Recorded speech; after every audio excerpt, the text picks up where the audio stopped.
evening, everyone. I'm going to start this talk off with a quiz. Please note down your answer because it will be important later.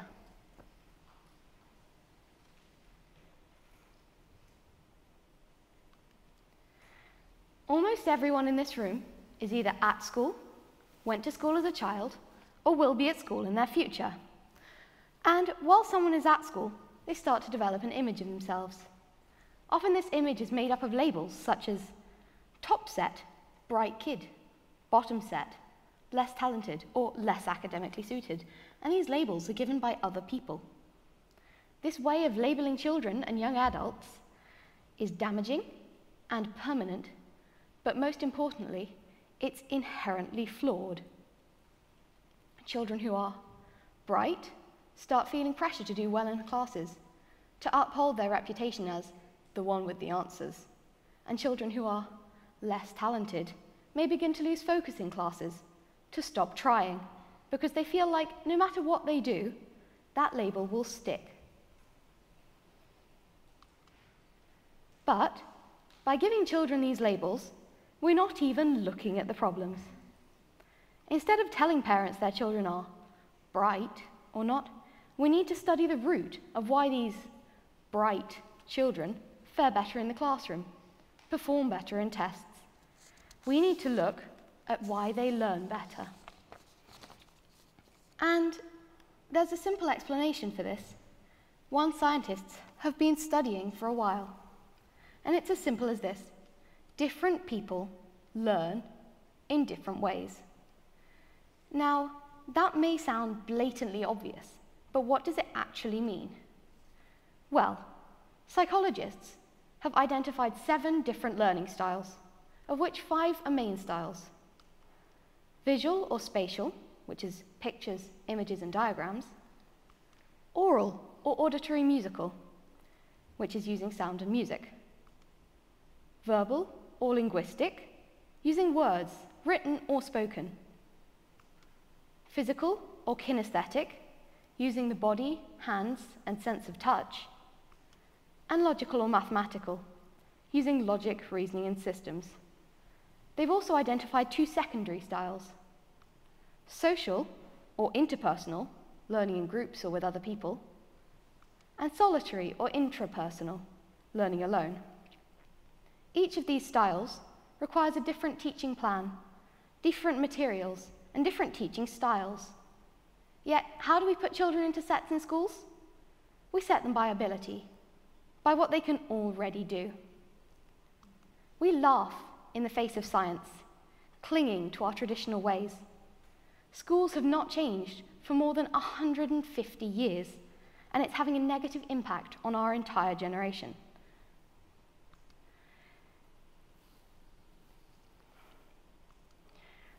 Referring back to the quiz at the beginning, can you stand up for me if you chose number 1?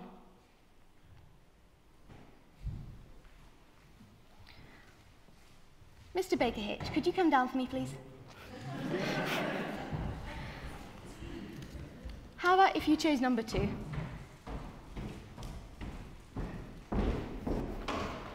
Number 3? Mrs. Strange, could you come down for me, please? Number 4?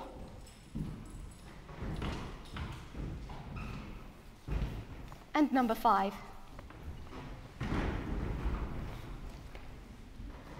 Now, I'm going to give you 30 seconds to create a way to teach others about this information. 50% of people like chocolate ice cream, 20% prefer vanilla, 20% prefer strawberry, and 10% are lactose intolerant.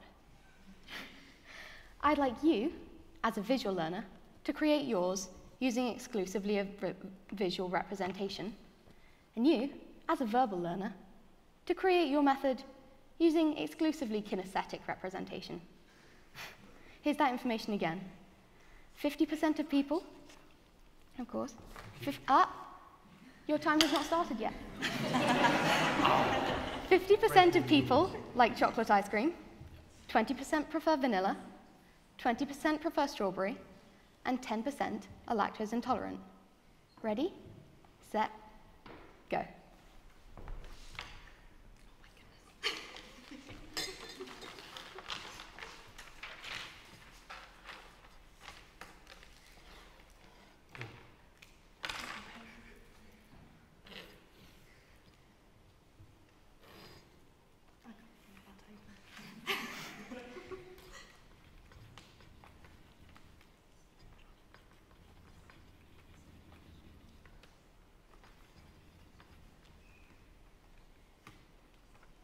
Time's up.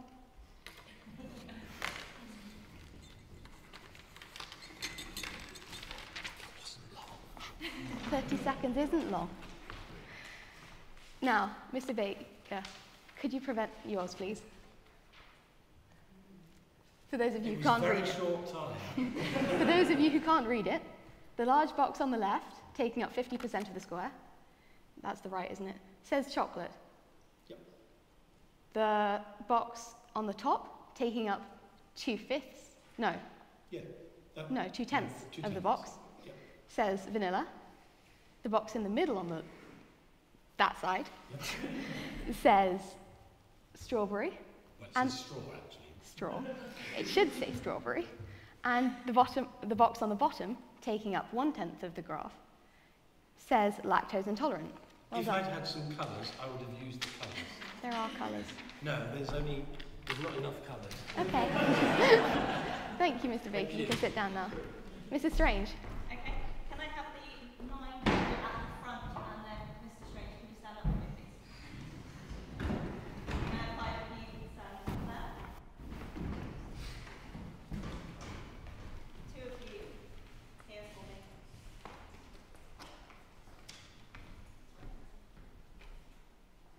Mr. Baker didn't come back. Yeah, I can help. That's fine. And then, yeah, that's fine. Do you want to stay there? And if you could come forward, you are the 10% lactose. So that is our chocolate, vanilla, strawberry, lactose. Fairly Thank you. kinesthetic. Fairly kinesthetic. Thank you.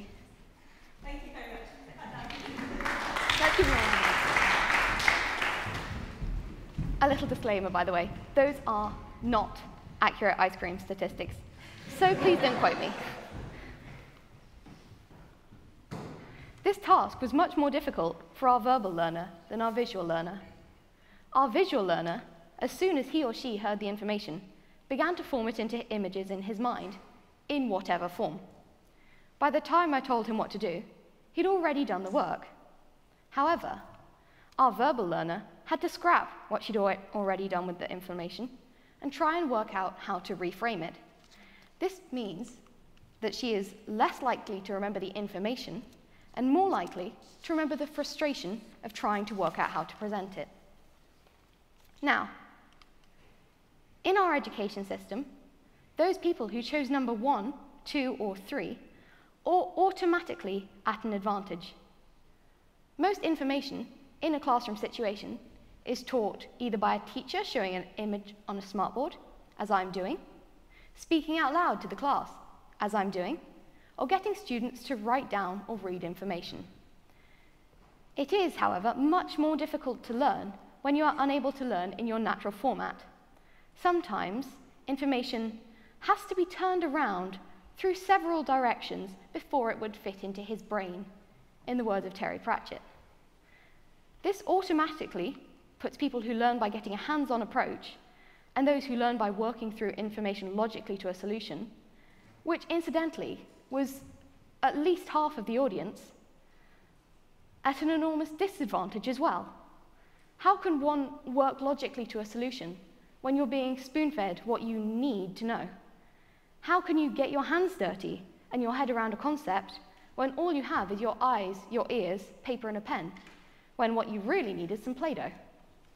So, why are classrooms set up in the way they are?